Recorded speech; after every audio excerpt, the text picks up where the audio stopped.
Swastiastu. Perkenalkan, nama saya Gusti Deva Ananda Putra dari kelas 12 IPS 4 nomor absen 7. Pada hari ini saya akan menyampaikan materi tentang masa Orde Baru dan perkembangan politik serta ekonomi Indonesia dari tahun 1988 hingga masa sekarang. Selama masa Orde Baru yang berlangsung dari tahun 1966 hingga 1998, Indonesia mengalami berbagai perubahan politik dan juga ekonomi yang signifikan. Fokus pada periode dari tahun 1988 hingga saat ini, kita dapat melihat transformasi yang mencolok dalam kedua aspek ini. Pada awal 1988, pemerintahan Orde Baru yang dipimpin oleh Presiden Soeharto memegang kendali penuh atas kekuasaan politik dan ekonomi di Indonesia. Kebijakan pembangunan nasional dan stabilisasi ekonomi menjadi fokus utama rezim ini. Meskipun kritik terhadap otoritarisme dan korupsi mulai muncul. Namun, pada akhir 1990-an, tekanan dari dalam dan juga luar negeri terhadap rezim Orde Baru semakin meningkat. Pada tahun 1998, gerakan reformasi yang dipimpin mahasiswa dan masyarakat sipil menguncang kekuasaan Soeharto, yang akhirnya membuat Soeharto mengundurkan diri setelah 32 tahun berkuasa. Ini juga menandai akhir dari era Orde Baru dan juga awal dari era reformasi politik di Indonesia. Sejak itu, Indonesia telah melalui serangkaian perubahan politik yang signifikan.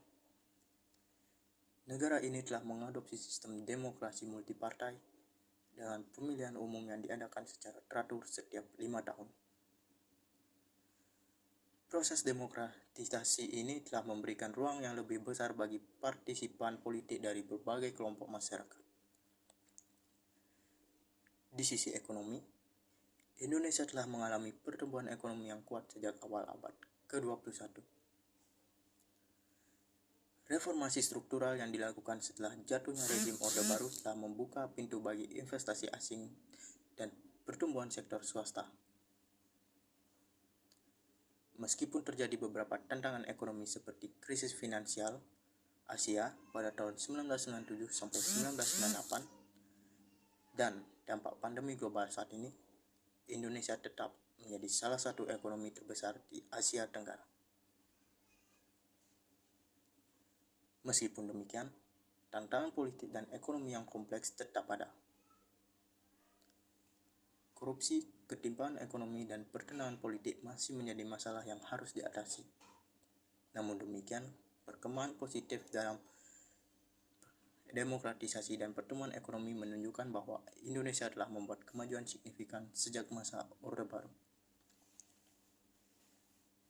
Di masa sekarang, Indonesia terus mengalami perkembangan politik dan ekonomi yang dinamis.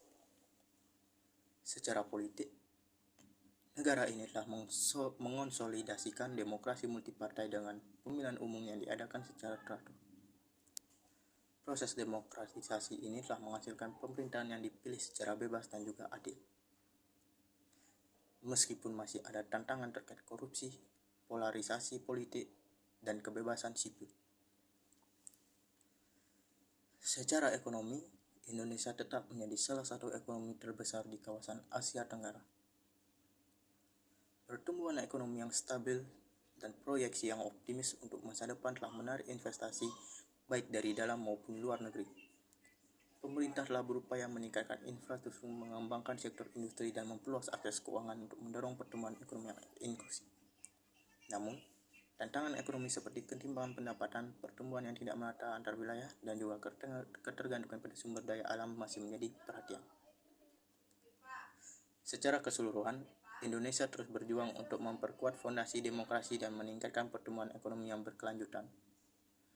Meskipun ada tantangan yang perlu diatasi, optimisme terhadap masa depan politik dan ekonomi Indonesia tetap tinggi. Sekian materi yang saya sampaikan.